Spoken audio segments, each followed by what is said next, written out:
My name is Khachik Muradian, and I'm a member of the organizing committee of the Armenian and Progressive Politics Conference. On behalf of the organizers, the Armenian Revolutionary Federation Eastern Region, Alternative Radio, and MIT Armenian Society, I welcome you to tonight's plenary session. Starting in New York in 2006, the Armenian and Progressive Politics Conference conferences have been held in New York, Boston, Los Angeles, San Francisco, and Buenos Aires, exploring issues concerning Armenia, the Armenian cause, the region, the Middle East, Europe in general, from a progressive perspective. This year marks many anniversaries, but one is particularly relevant to tonight's speakers. This is the 30th anniversary of the first interview David Barsamian conducted with Noam Chomsky. The two continued their collaboration in the decades that followed, resulting in 9 books which have been translated into numerous languages.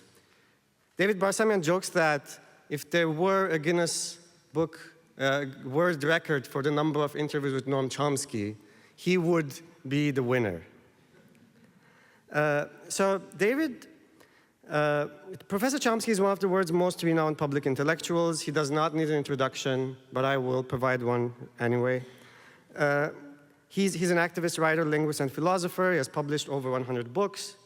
He's a member of the National Academy of Sciences, the American Academy of Arts and Sciences. In 2005, he was voted as the world's most important public intellectual by a top 100 global thinkers poll conducted by Foreign Policy and Prospect magazine in the UK.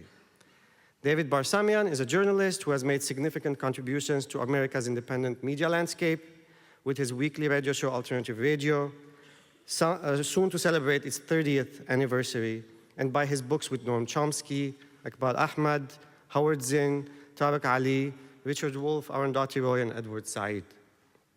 He's the winner of the Media Education Award and the ACLU's Upton Sinclair Award for Independent Journalism, and the Cultural Freedom Fellowship from the Lannan Foundation.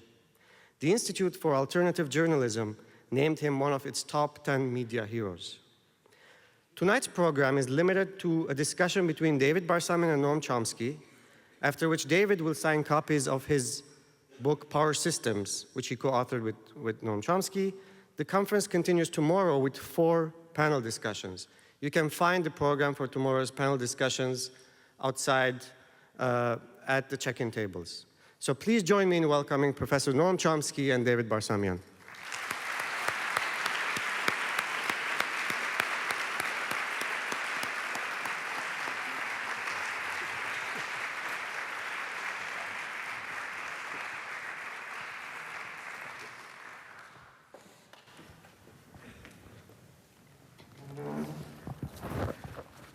Well, good evening, everyone. Can you hear me in the cheap seats in the back?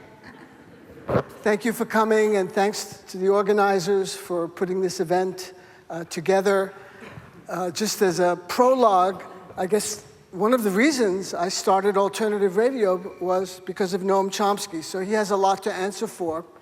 Because I was stunned that in the world's second largest democracy, India is the first, that Chomsky was nowhere to be heard on the public airwaves in the 1980s. And so I started Alternative Radio and featured his voice and then other progressive voices. Unfortunately, I live in Boulder, Colorado, that's fortunately, but here in Boston, which is considered the most liberal city in the United States, the Athens on the Charles, your 2 national public radio affiliates, WGBH and WBUR, just absolutely refused to play any dissident voices, anything that is a counter-narrative to the hegemonic thinking that so dominates corporate media. So there's a tiny station at Boston College, WZBC, where you can hear alternative radio on Saturdays at noon. But it says a lot about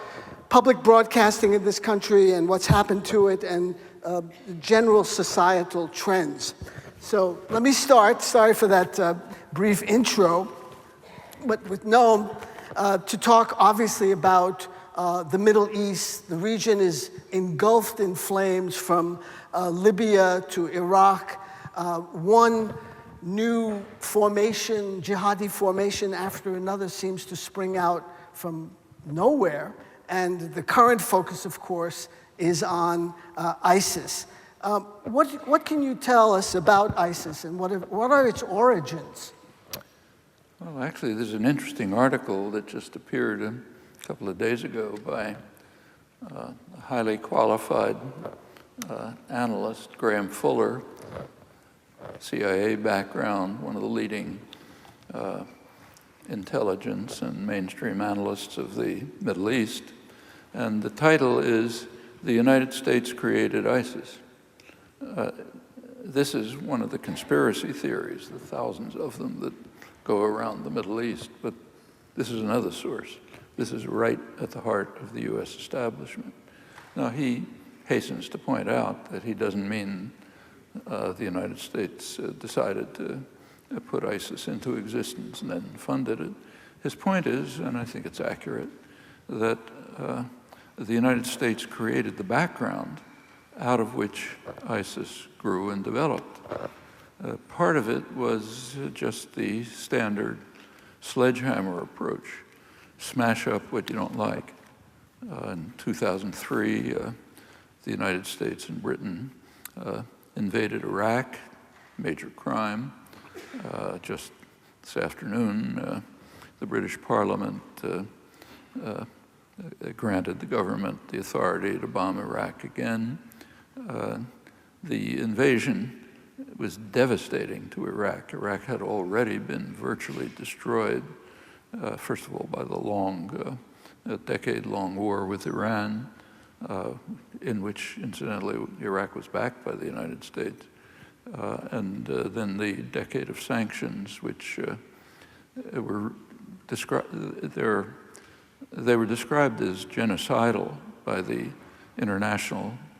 respected international diplomats who administered them, and both resigned in protest for that reason.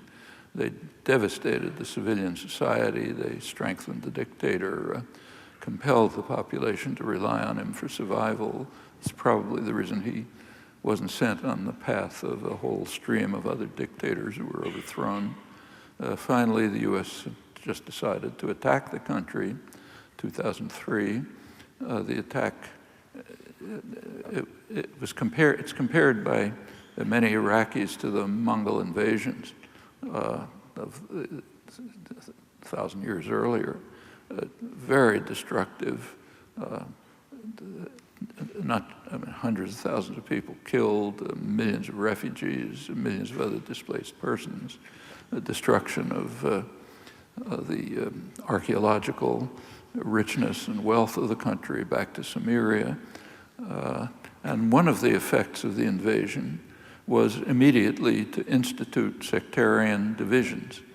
Part of the brilliance of the invasion force, its director, Paul Bremer, was to separate the sects, Sunni, Shia, Kurds, separate them from one another, set them at each other's throats.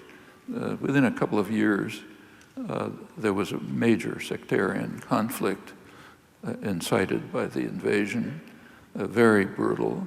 You can see it if you say, look at Baghdad. If you take a map of Baghdad, say in 2002, it's a mixed city.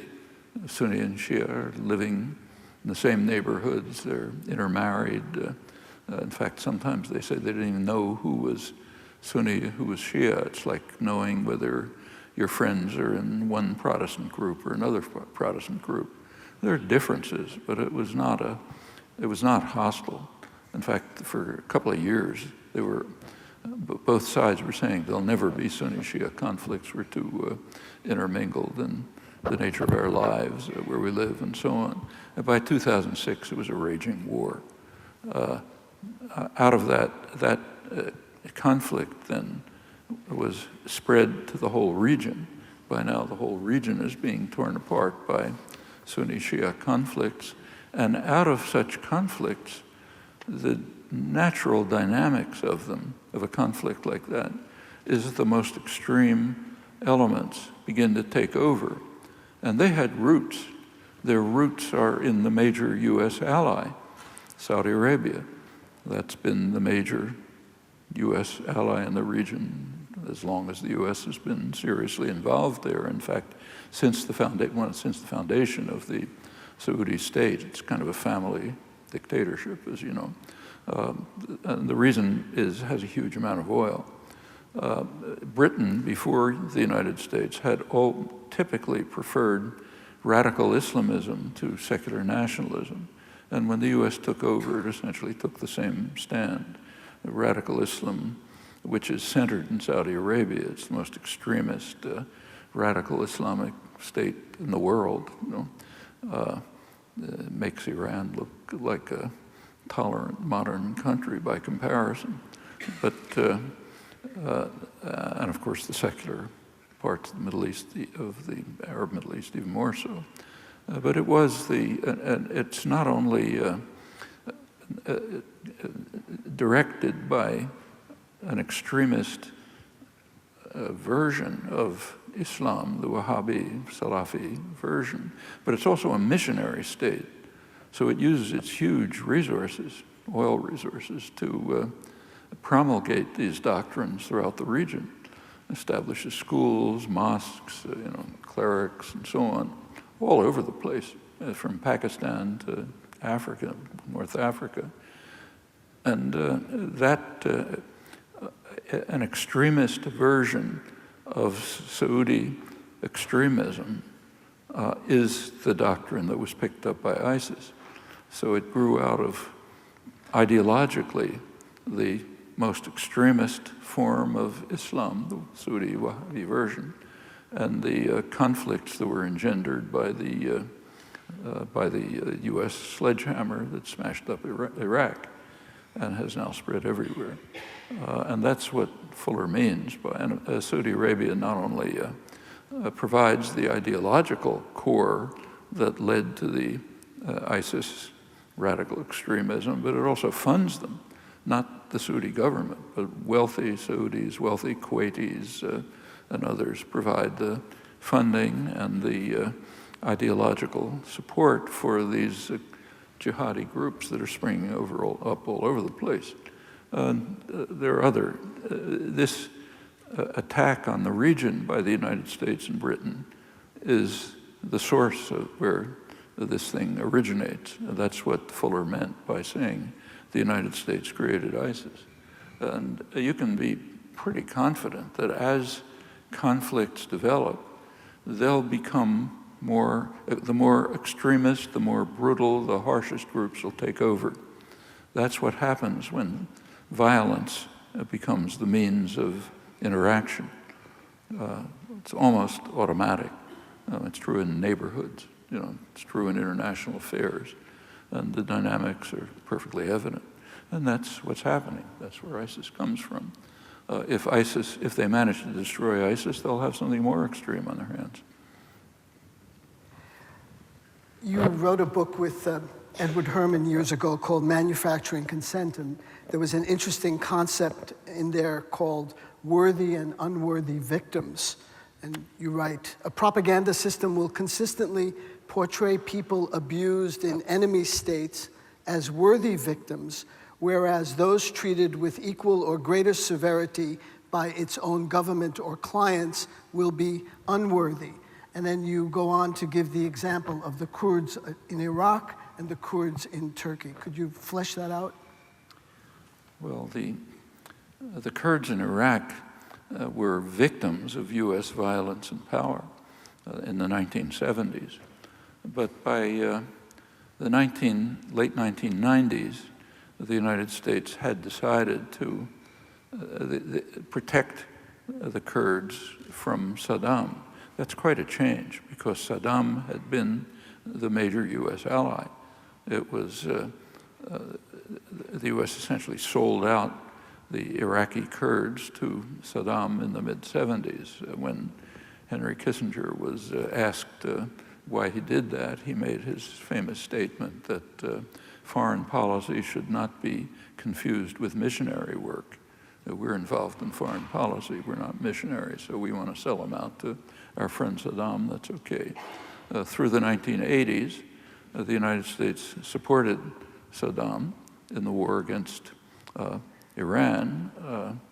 Saddam was taken off the terrorist list in 1982 so that the United States could start providing him with badly needed aid. As you know, Saddam launched a horrendous attack against the Iraqi Kurds. The Reagan administration, Reagan himself, blocked efforts even to criticize it. And the Pentagon came out with a story that it was Iran that was responsible for Halabja and Al-Anfal and the other atrocities. By the early 90s, and this continued until 1990, the record is remarkable. When Reagan was replaced by George Bush, number one, the one who's called the statesman, not the madman, George H.W. Bush, he just adored Saddam Hussein. He overruled Treasury Department objections to send more badly needed agricultural aid to Saddam, partly badly needed because he had devastated big agricultural areas. He invited Iraqi nuclear engineers to the United States for advanced training in nuclear weapons production in 1990. In April 1990, Bush went so far as to send a mission to Iraq led by the leading congressional people in the Senate. It was headed by Bob Dole, who was Speaker of the Senate, later became the Republican presidential candidate, others like Alan Simpson and so on. They were sent to Iraq to present Bush's greetings to his friend Saddam. And the transcript is available. You really have to read it. They're just fawning before Saddam. They promised Saddam that critics of Iraq on Voice of America would be removed, and they sort of apologized that they're not able to silence critics in the press. We have this freedom of speech thing here, which made it hard for them to silence them, but he was assured Saddam that he should ignore them. They don't mean anything. That was April 1990. August 1990, Saddam made his first mistake. He disobeyed orders, or more likely, probably misunderstood them, invaded Kuwait. That was not intended. He immediately, the reaction was very strong. He immediately recognized this is a mistake. He tried to find a way to withdraw. The United States didn't want him to withdraw. There's a long story there. I won't go through it, but the U.S. basically wanted to drive him out by violence, not to have him withdraw. That led to the first Iraq War. Right after the first Iraq War, Saddam launched, the U.S. was in total control of the region at the time. I mean, just, Saddam barely existed at that point. But he launched a major assault against the Shiites in the south. The United States refused to block it. It was a big massacre of Shiites in the south, and the U.S. didn't lift a finger. They didn't even try to block military helicopters. Rebelling Iraqi generals came to Washington to ask just for access to captured Iraqi weapons stores. They were refused. After that, Saddam turned against the Kurds in the north. At first, the same thing happened, but the reporting was quite different. Reporters went to the north, and if you remember the television coverage at the time, they were sort of appalled that all of these atrocities were being carried out against people whose children are blue-eyed and blonde, and just like us. We can't tolerate that. And there was a big hue and cry over it. And finally, Bush established a no-fly zone. That was the Kurds in Iraq, then come various complicated things. At the same time, in the 1990s, going to Turkey, Turkish repression against the Kurds has been extremely severe. It goes back to the first days of the state, not pretty before that. And in the 1990s, it peaked. There was massive repression against the Kurds in the southeast. That's, of course, the largest Kurdish population in Turkey. Tens of thousands of people were killed. About 3,500 towns and villages were destroyed. probably a couple of million refugees, nobody counts. Every imaginable form of torture. I mean, it was just a horrendous attack, completely supported by the United States. 80% of the arms came from the United States. And in fact, this is Clinton now. As the atrocities mounted, the arms flow increased. Atrocities actually peaked in 1997. And in 1997, Clinton sent more arms to Iraq. He sent more arms to Turkey, right? That's a NATO ally. More arms to Turkey than the entire Cold War period combined up until the onset of the counterinsurgency. The press refused to report any of this. It wasn't a secret. There's extensive reports from Human Rights Watch. They had a very good investigator there, Amnesty International. You could find out what's happening, but you couldn't read it in the New York Times. They had a bureau in Ankara, of course, but it wasn't interested in covering this, especially the US role. That's not the right story. In fact, Turkey became the leading recipient of US arms during these atrocities. That's aside from Israel and Egypt. They're kind of a separate category. Turkey replaced El Salvador, which had been the leading recipient and had the worst human rights record. That's a pretty common correlation. But Turkish human rights record became so much worse that it surpassed El Salvador as a recipient of US arms. Now, this continued until about 2000. At that point, devastation declined, and since then, it's a complicated story, which we could go into, but it was pretty awful. I mean, I visited toward the end of this. I remember the first time I visited, must have been 1999 or so, right kind of at the tail end of this. I was taken by Turkish human rights activists, and the Human Rights Watch investigator, extremely good person, Jonathan Sugden. He was so good that Turkey threw him out. But they, at that point, took me to Diyarbakir, the center of the Kurdish areas, and you just couldn't believe what you saw. I mean, for example, if they noticed, we were followed by Turkish security all the time, so it was kind of tense. But if they saw children playing down the street whose clothes combined constituted the Kurdish colors, they directed us in a different direction because the families would suffer from it. Things like that. People were living in caves, and the walls of the Diyarbakir, surrounded by walls. It was pretty awful. Well, that was the Kurds of Turkey. The Kurds of Iraq at that point had switched from unworthy to worthy. They might switch back. But for the Kurds, all of this teaches a lesson that they ought to know. There is a Kurdish slogan that says that our only friends are the mountains. And that's a good slogan. They should not be deluded into thinking that if the United States is patting them on the head today, it won't be supporting another Halabja massacre tomorrow. That's the record demonstrates that clearly. Incidentally, this worthy-unworthy distinction, we should have mentioned this. It actually comes from Orwell, who made a distinction between what he called people and unpeople. People are those who count.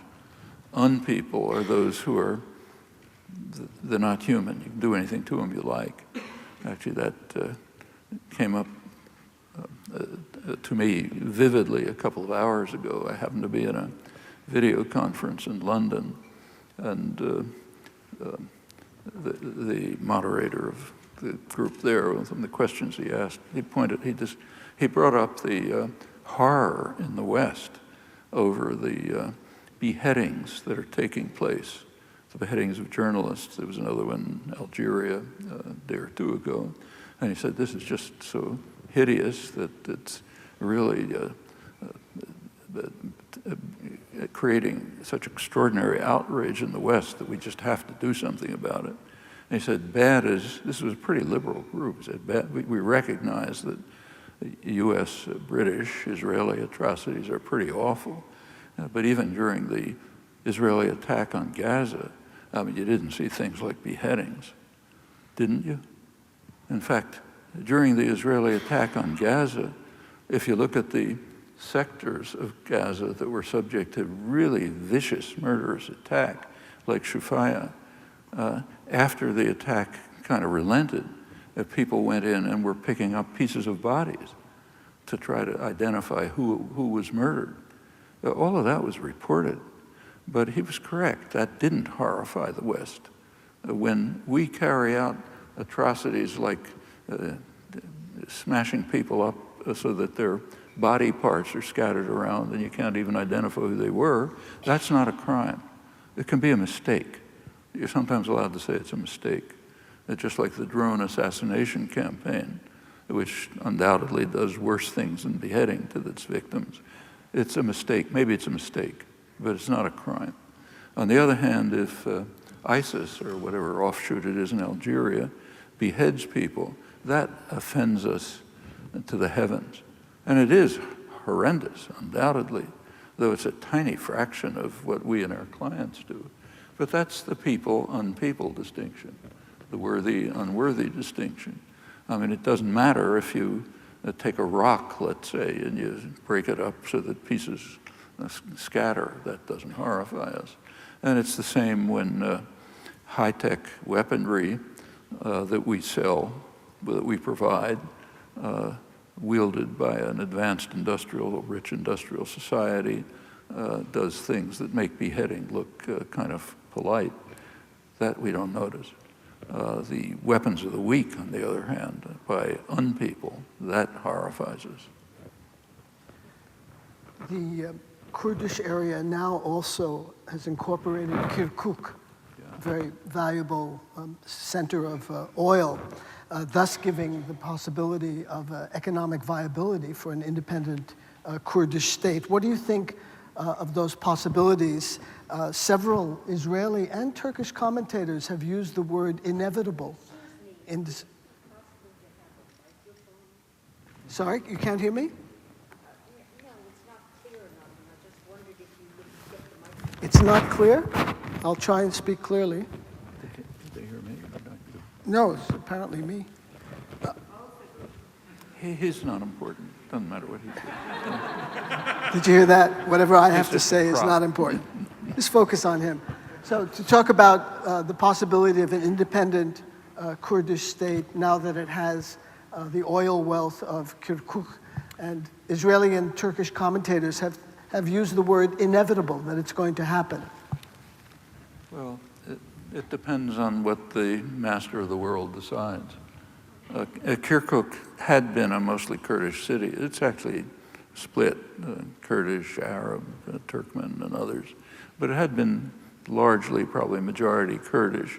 Saddam, during the period when he was a U.S. friend, reversed that. He drove out Kurds, brought in Arabs. The Kurds have claimed it as a kind of Kurdish city, and when ISIS took over Mosul, and what happened at that point was pretty remarkable. In fact, Western military analysts were astonished. Remember what happened. Iraq has an army, and the Iraqi army knows how to fight. I mean, the Iran-Iraq war, that army fought hard and viciously, and in fact, ultimately, pretty much won the war with U.S. support. There was an Iraqi army of 350,000 men, armed to the teeth, all kind of advanced weapons, that had been trained by the United States for over a decade. They were faced by a couple of thousand lightly armed jihadis. First thing that happened is all the generals ran away. Then all the troops ran away, leaving their weapons behind them. And the jihadi forces just marched into Mosul and then into large parts of Iraq. It was a pretty amazing phenomenon. It tells you a lot if you think about it. It's not the only time. It's pretty much the same things happening in Afghanistan right now. But in that in those circumstances, the Kurds advanced and took over Kirkuk, you're right. So will there be a Kurdish state? Well, that depends on what the United States decides. For the moment, at least, the United States is opposed, which means that Kurdistan, though it has plenty of oil, can't sell it on the international market because the U.S. won't allow it. I mean, some undoubtedly get sold. You know, some gets leaked into Turkey. Israel's apparently purchasing some of it. But the Kurdish tankers are wandering around the Mediterranean, trying to keep from being too visible and unable to offload the oil that they're carrying. And at this point, the Kurdish quasi-state can't even pay its officials. They're not getting anything like enough revenue. And so all this is happening while Erbil, the sort of capital, is full of high-rises, skyscrapers going up all over the place, tremendous wealth, but the typical properties of an oil state. And they're in trouble so far. You know, it's landlocked. You know, they have no access to the outside.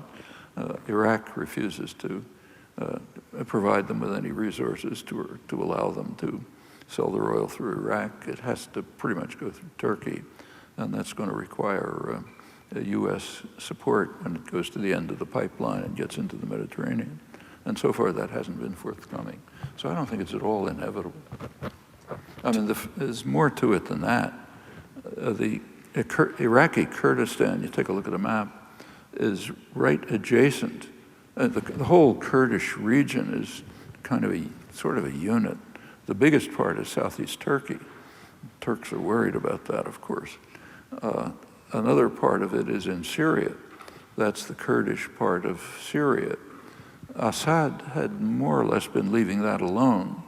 So they had a kind of semi-autonomy during the Syrian disaster. They're now under attack by the jihadi forces, the Sunni jihadi forces, ISIS, al-Nusra, and others. There's a whole bunch of them. And the question is, can they link up to Iraqi Kurdistan and maybe ultimately to Turkish Kurdish areas? There's very complicated negotiations going on between the Iraqi Kurdish leadership and the Turkish government. Barzani, the head of the Iraqi Kurdistan, was in Ankara, and he made statements that were very critical of the Turkish Kurdish leadership. They didn't like it. He was obviously trying to improve relations with the Turkish state for pretty obvious reasons. That's their only means of survival, is through friendly relations with Turkey. But the Kurdish areas in Syria are under the control of a group which is pretty sympathetic to the PKK, the Turkish guerrilla organization, which is a bitter enemy of Turkey and of the United States. So the complications are pretty amazing. One of the major journalists who's worked on this, Kevin McKernan, who once pointed out that there's a mountain in northern Iraqi Kurdistan, Mount Kandil, and he pointed out that it's a mountain where Kurds and Kurdish guerrilla groups congregate, the Turkish guerrillas, the Iranian guerrillas, and so on. They're all on Mount Kandil, and they're in quite good relations with the local communities. They go there to, buy goods and so on and so forth. McKernan pointed out that there's two halves to Mount Kandil. At one side are terrorists, the PKK, who Turkey says are terrorists. At the other side are freedom fighters. They're the ones who Iran calls terrorists. But since Iran's an enemy, the terrorists on the Iranian side of Mount Kandil are freedom fighters. Since Turkey's an ally, the ones on the Turkish side are terrorists. Could change tomorrow. It depends on what the geopolitical conditions are. They're the same people, basically, just different sides of the mountain. Well, mentioning Iran, with the rise of ISIS and Salafi theology and ideology in the region. Wouldn't this be an opportunity for rapprochement with Iran? That's what the Iraqi government is calling for. Even this speech at the UN, Abadi, the Iraqi prime minister, brought this up kind of not too loudly because the United States doesn't like it. But many analysts are pointing out it's a perfect, Iran and the United States happen to be very much on the same side here. It's not the first time, incidentally. In the case of Afghanistan, Iran was strongly opposed to the Taliban and was very helpful to the United States in its invasion of Afghanistan. Same with Iraq. Saddam was an enemy of Iran, terrible enemy. They were delighted to see the United States destroy him, and they were helpful in that.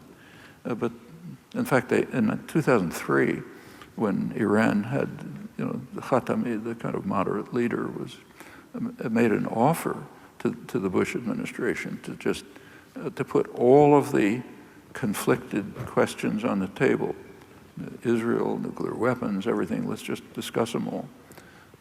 The Bush administration rejected it, didn't want to have anything to do with it. We've decided Iran's an enemy. They're too independent. We don't tolerate that. But this is another case like it. And incidentally, the same is true of Assad. The only major military force attacking ISIS happens to be Assad's Syrian quasi-government at this point, which is allied closely with Iran.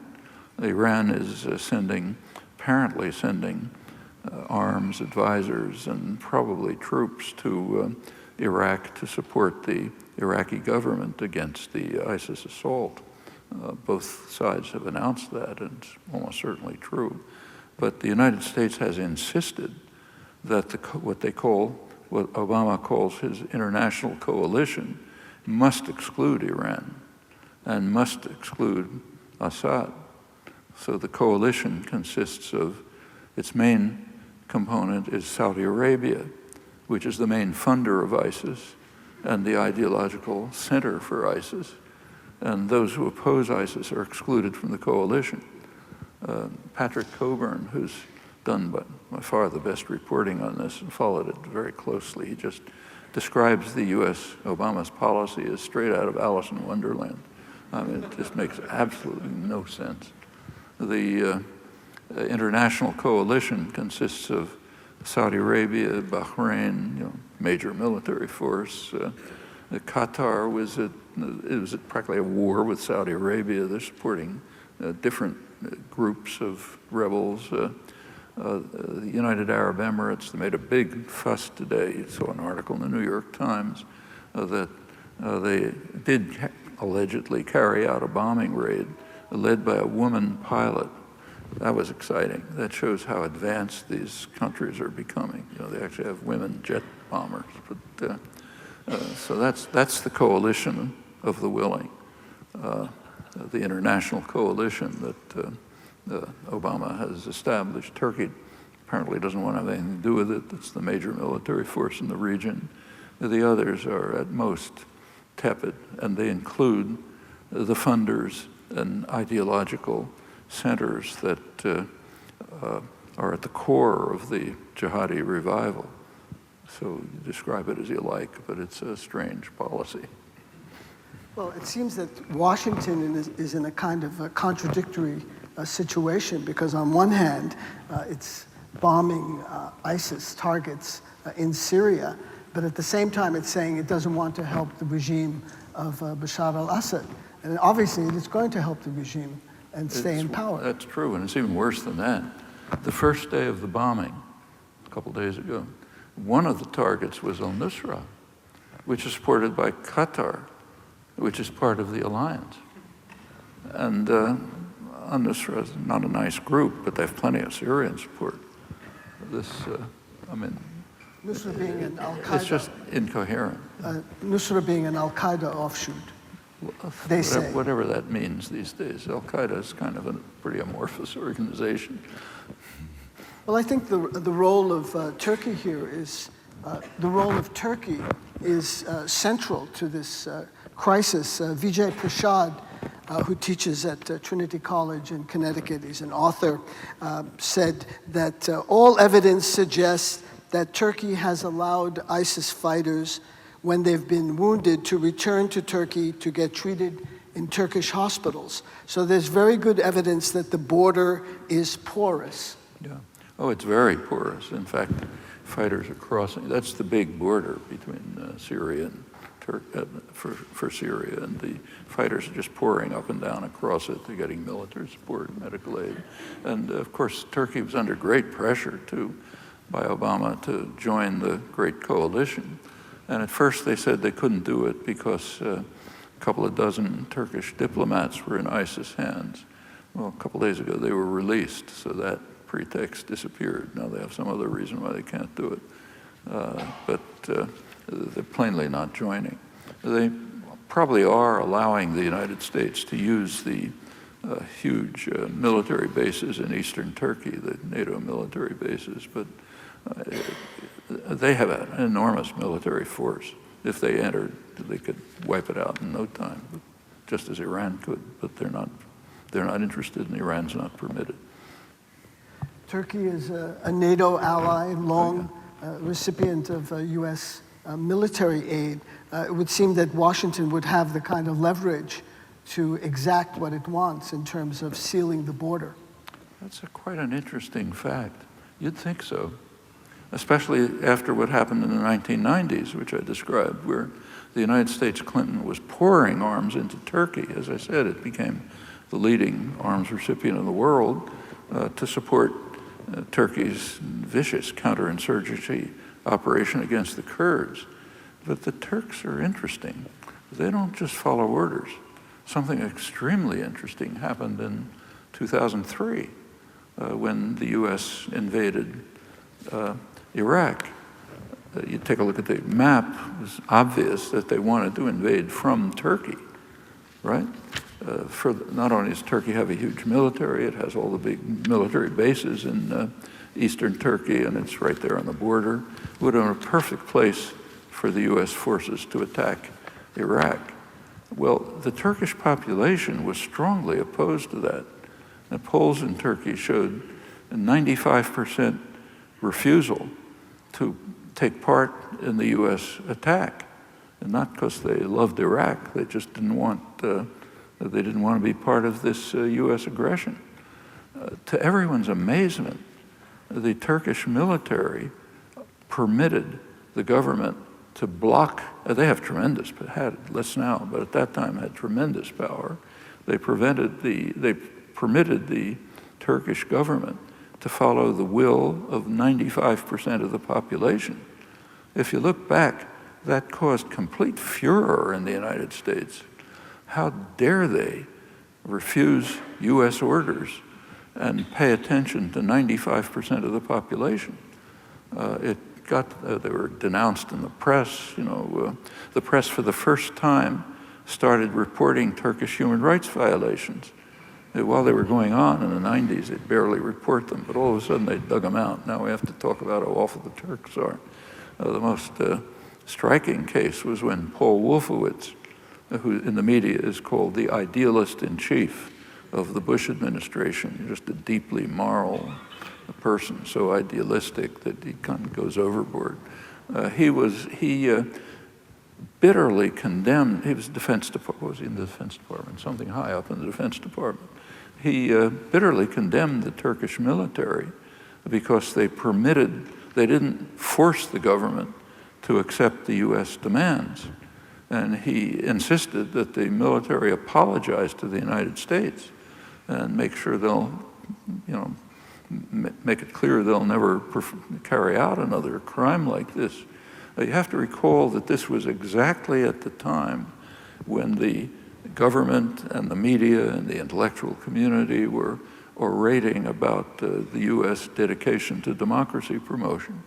All of this was going on at exactly the same time. And if you want to be a prestigious intellectual or journalist, you have to learn that you can sort of maintain completely contradictory ideas at the same time and not notice it, which is what was happening here, for example. That would be Orwell's doublethink. Doublethink, yeah, that's Orwell's definition of doublethink, is the ability to have contradictory ideas in your mind and accept them both and not notice it. That's practically a definition of the intellectual world. Since the founding of the Turkish Republic in 1923, the military has been the dominant institution in that country. How has Erdogan been able to sideline the military? It's pretty interesting. I don't think, he did manage. There was a kind of a big purge, he instituted a big purge of the top military, and he got away with it. The military has apparently been reduced in its power over the government. How much, it's not clear, but substantially. That was one of Erdogan's major achievements in the first half of the millennium up till 2005. And speaking of Erdogan, who's sometimes called a sultan by his critics because of his authoritarian tendencies, I mean, we mentioned that there's a porous border, and ISIS fighters and other jihadis are using Turkey as a transit point. When the New York Times pointed this out in an article in mid-September, an article written by a Columbia Journalism School graduate, a Turkish woman, she immediately received the wrath of the government, got numerous death threats.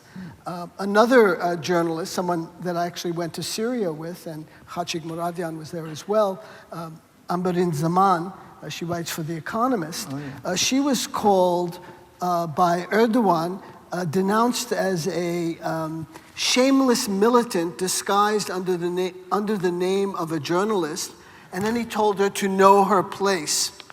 So what's going on in terms of the muzzling of the press in Turkey? Things are pretty difficult there for independent journalists. Well, 2 or 3 years ago, maybe still today, I haven't seen more recent figures, 2 or 3 years ago, Turkey was the world champion in jailing journalists. Reporters Without Borders, the media, the reporters the monitoring group, gives a ranking every year of countries that are jailing and persecuting and torturing journalists, and Turkey was at the top. It may still be. What happened in Turkey in the last decade is interesting and in some ways promising. In the 1990s was pretty horrifying. By around 2000, it began to change. The Kurds had been pretty much smashed and suppressed. The government began to carry out some reformist policies. And there were changes. I visited a couple of times, you could see it, but the reporting made it clear too.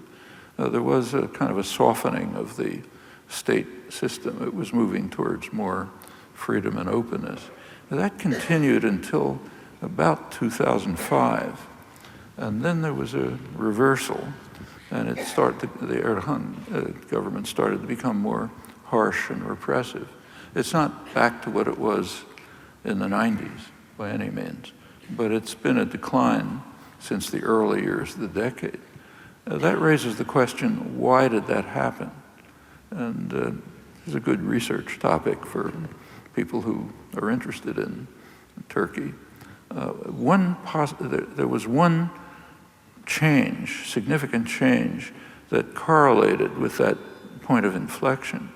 In the early 2000s, Turkey was trying hard to get admitted into the European Union.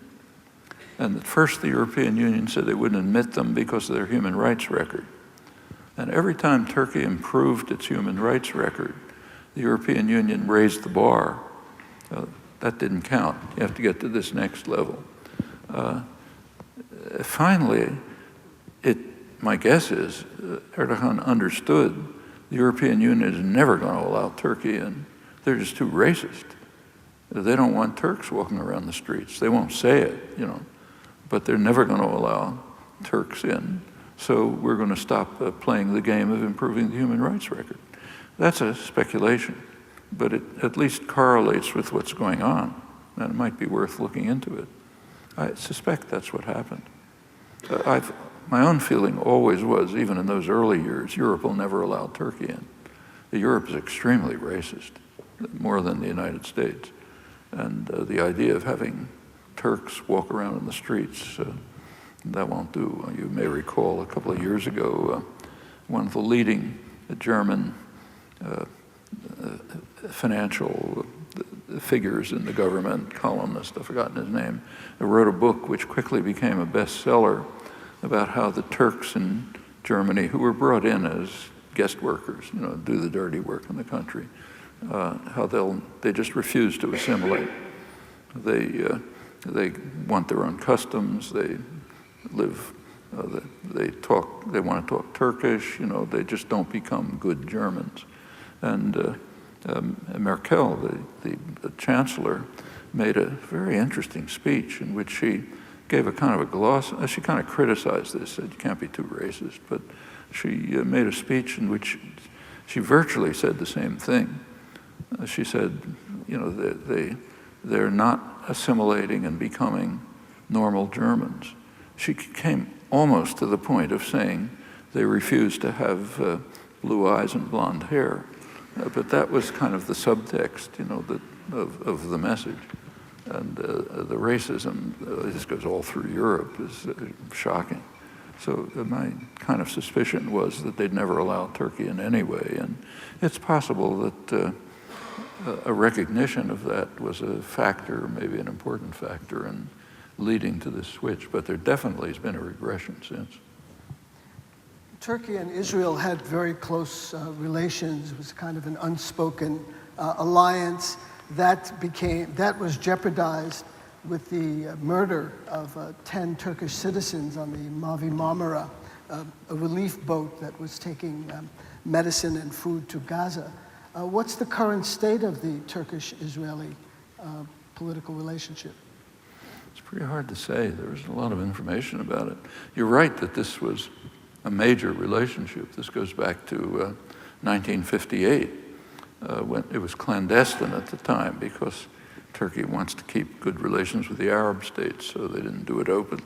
But it was kind of an open secret in 1958 and afterwards that Turkey and Israel had established quite close relations, military, strategic, commercial, tourism,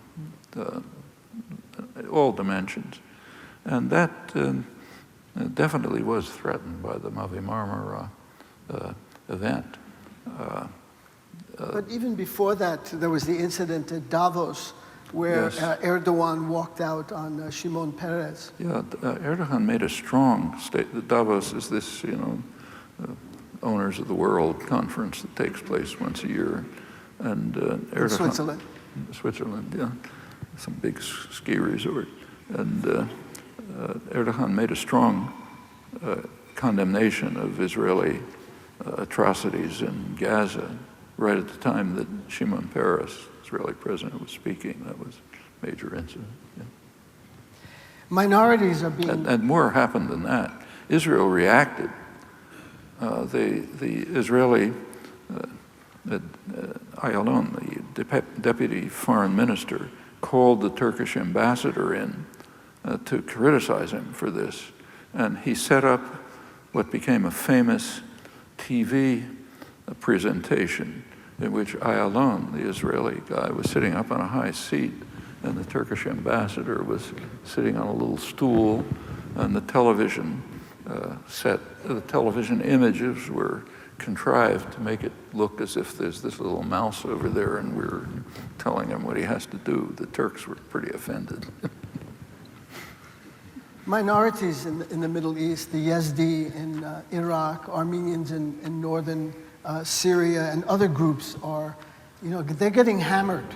Yeah. And what can be done to protect, these endangered groups?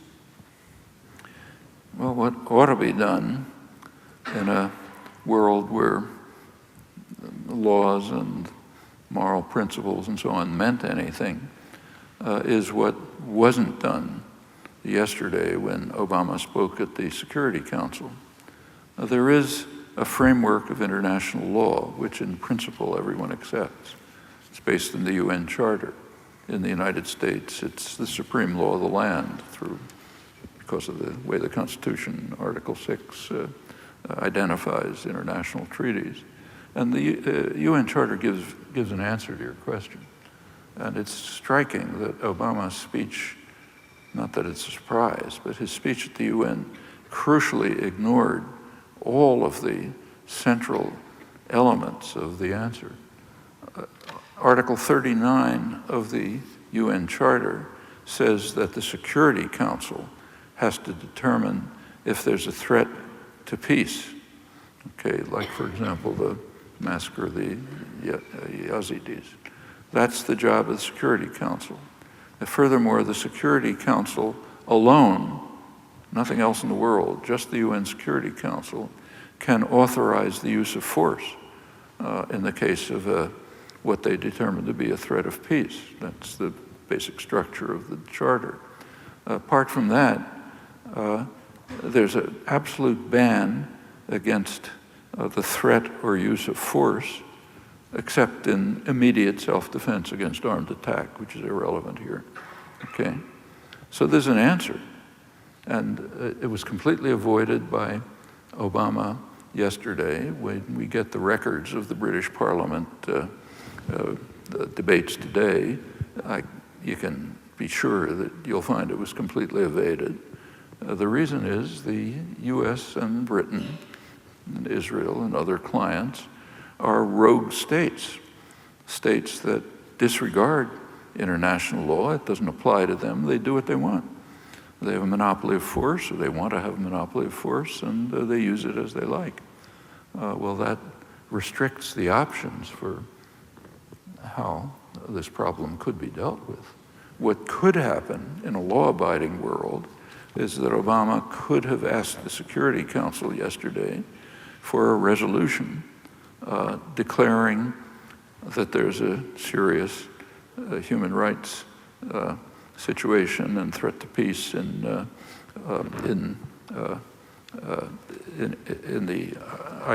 ISIS areas, and authorize the use of force to deal with it. And that use of force should, of course, have primarily involved the regional actors, including, of course, Iran. But that's not what happened. It was avoided, ignored, and if you read the press today, there isn't a mention that there could have been a lawful way to deal with this issue, because that's just kind of out of the consciousness of Western intellectual culture. The concept that we could act as a law-abiding state is just it's unimaginable. It's something, if you mention it, people don't know what you're talking about.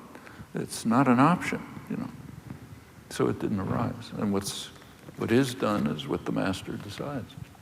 And of course, the media are very obedient. In Obama's September 10th speech, he cited 2 countries as success stories of the US counterinsurgency strategy. What were the 2 countries? Somalia and Yemen. I mean, jaws should have been dropping all over the place, but there was virtual silence in the commentary the next day. The Somalia case is particularly horrendous. Yemen's bad enough, but Somalia is an extremely poor country. I won't run through the whole history, but one of the great achievements, one of the great boasts of the Bush administration, the counter-terror policy, was that they had succeeded in shutting down a charity, the Barakat charity, which was fueling terrorism in Somalia. Big excitement in the press. That's a real achievement. A couple of months later, the facts started leaking out. The charity had absolutely nothing to do with terrorism in Somalia. What it had to do was with banking, commerce, relief, hospitals. It was sort of keeping the deeply impoverished and battered Somali economy alive. And by shutting it down, the Bush administration had ended this. that was the contribution to counterinsurgency. That got a few lines. You can read it in books on international finance, but that's what's being done to Somalia. There was a moment when the so-called the Islamic courts, they were called, an Islamic organization, had achieved a kind of a measure of peace in Somalia. Not a pretty regime, but at least it was peaceful, and people were more or less accepting it. The U.S. wouldn't tolerate it. It supported an Ethiopian invasion to destroy it and turn the place back into horrible turmoil. That's the great achievement. Yemen, a horror story of its own.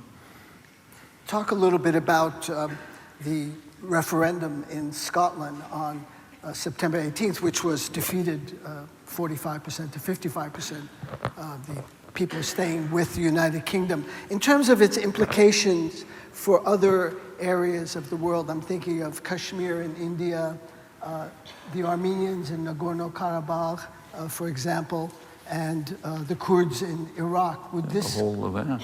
Yeah, can well, Europe, there are kind of conflicting tendencies at work in Europe, kind of good and bad. I mean, it's a mixed story. For the last couple hundred years, Europe was the most savage place in the world. Europeans had no higher goal than to slaughter one another.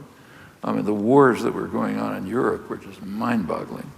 Like the 30 Years' War in the 17th century, probably about a third of the population of Germany was wiped out.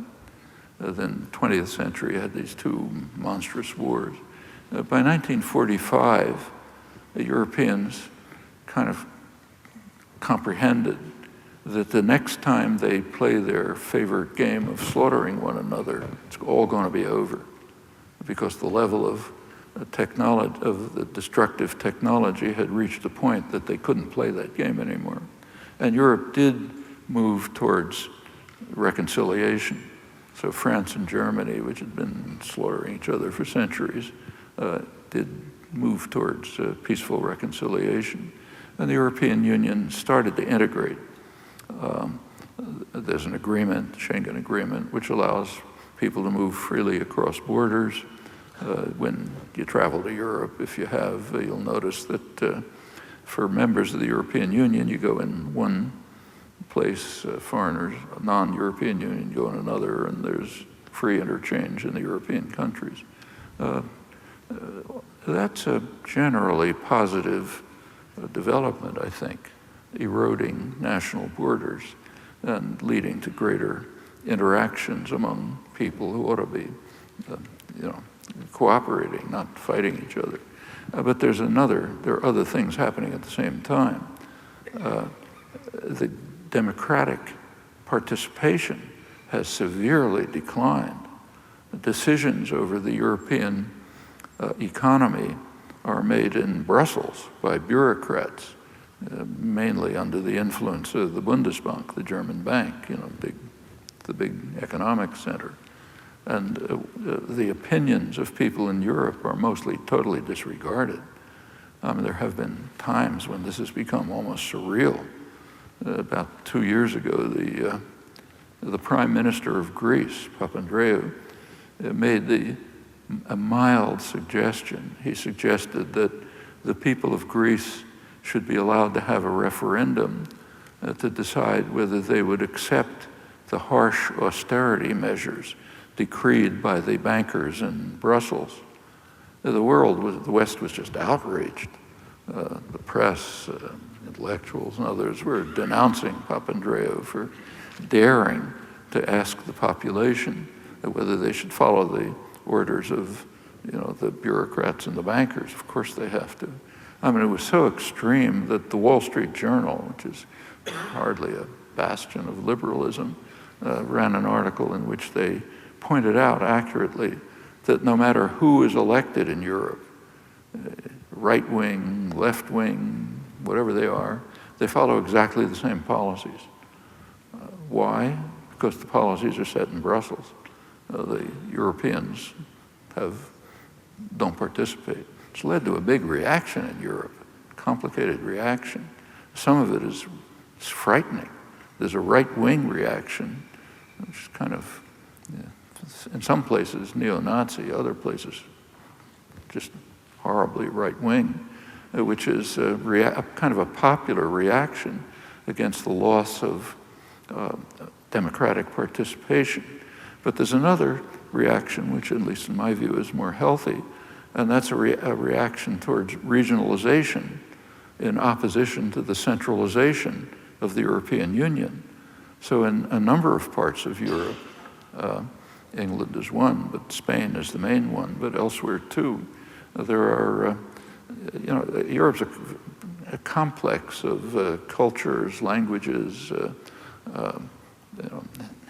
history, complicated tapestry of this kind.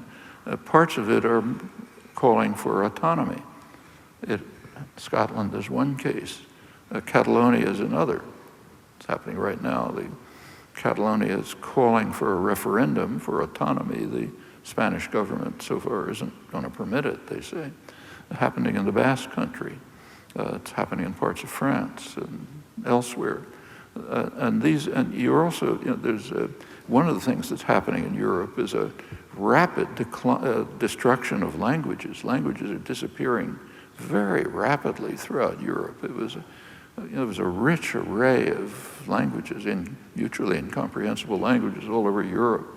They're dying very quickly and falling under, as the nation-state system began to impose a national language. So like in Italy, there's plenty of people who can't talk to their grandmothers because they talk a different language. But then there's a counter tendency towards reviving regional languages and regional cultures. Well, I think the Scottish referendum is part of this. And it does extend, the same questions arise all over the place. In the whole Middle East region, the state system, it was simply imposed by imperial power. The lines of the states have nothing to do with the people of the region. Like, say, take Iraq. I mean, the British established modern Iraq in their interests, not in the interests of Iraqis. So they took the region, where the conflict is now, around Mosul, they added that to Iraq because Britain wanted to have the oil, keep it from Turkey. They set up the Principality of Kuwait to keep Iraq from having free access to the sea, so it would be controlled. The Sykes-Picot Treaty between France and Britain assigned Syria and Lebanon to France, and Iraq and what was then Palestine to Britain. But that was for their imperial interests. It had nothing to do with the people. It draws lines that just make no sense from the point of view of the people. The Ottoman system, which had preceded it, was pretty ugly and brutal, but at least it recognized local autonomy. So during the Ottoman period, you could go from Cairo to Baghdad to Istanbul without crossing a border. It was just kind of porous, sort of like the European Union today. And that fits the nature of the region much more accurately, partly out of corruption and incompetence. The Ottoman rulers allowed considerable autonomy, even to subparts of cities. Like the Armenians could run the Armenian community, the Greeks could run the Greek community, and so on, and they lived in a kind of harmony. That was broken up by the imposition of the state systems. That's true all over the world. You take a look at Africa, huge conflicts all over the place. Almost all of them trace back to the establishment of borders by the imperial powers, England, France, Belgium, Germany to a lesser extent, which took no account of the nature of the populations, just drew the boundaries where they wanted it.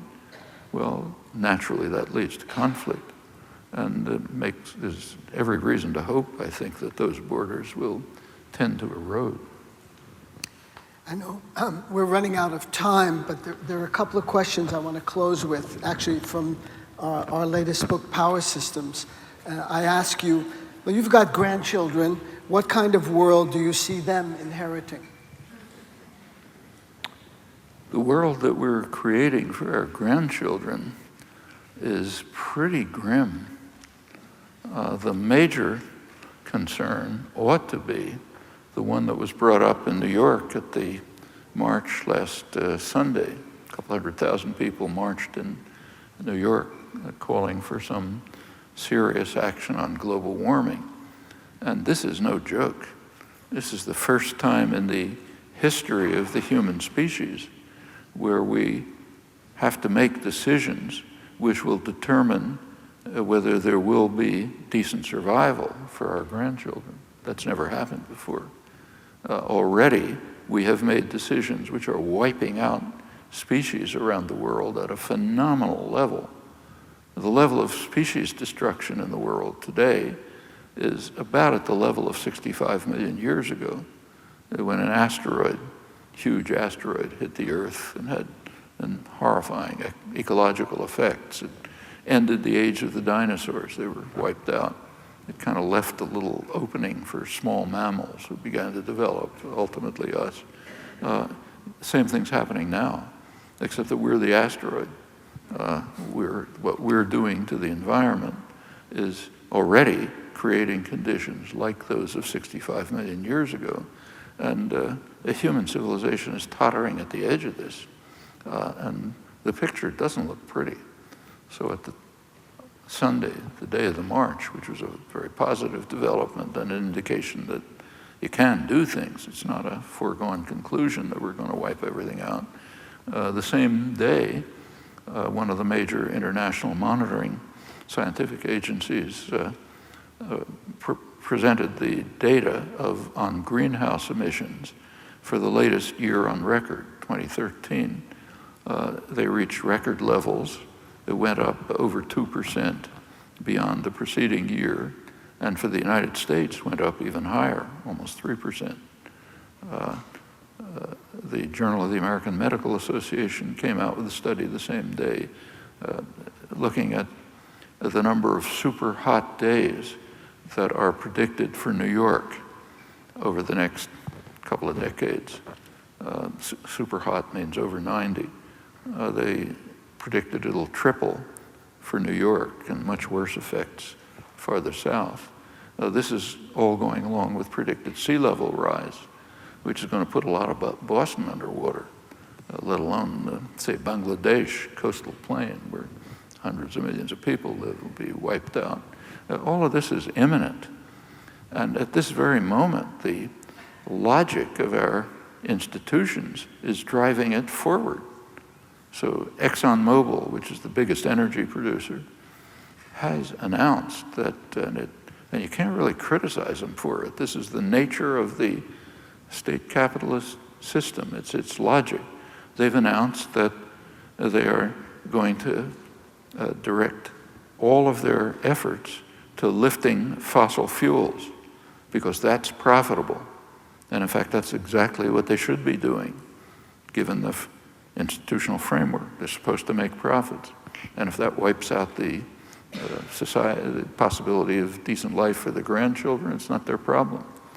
Chevron, another big energy corporation recently, they had a small sustainable energy program, mostly for PR reasons, but it was doing reasonably well. It was actually profitable. They just closed it down because fossil fuels are so much more profitable. Right now they're seeking in the United States, by now there's drilling all over the place, but there's one place which has been somewhat limited, federal lands. The energy lobbies are complaining bitterly that Obama has cut back access to federal lands. The Department of Interior just came out with the statistics. It's the opposite. The oil drilling on federal lands has steadily increased under Obama. What has decreased is offshore drilling, but that's a reaction to the BP disaster in the Gulf of Mexico. Right after that disaster, the immediate reaction was to back off. Even the energy companies backed off from deep sea drilling. The lobbies are just putting these things together. If you look at the onshore drilling, it's just going up. And there's very few breaks on this. These tendencies are pretty dangerous, and you can predict what kind of world they'll be for your grandchildren. Well, we've covered a lot of topics from the eco-crisis to militarism, imperialism, and endless war in the Middle East. We conclude the book with a question I ask you, that you get asked all the time. Well, what can people do? And then you respond, well, every evening when you go home, there's hundreds of emails waiting for you. What is the content of some of those emails, and what do you respond? Some of them looks terrible, looks grim. I feel hopeless. What can we do? You can do a lot. I mean, especially in a relatively free and open society like this, there are endless numbers of options. Electoral, organizational, educational, demonstrations, anything you can think of. And with sufficient dedication and commitment, policy can change. On that note, thank you very much, Noam Chomsky, and thank you for coming.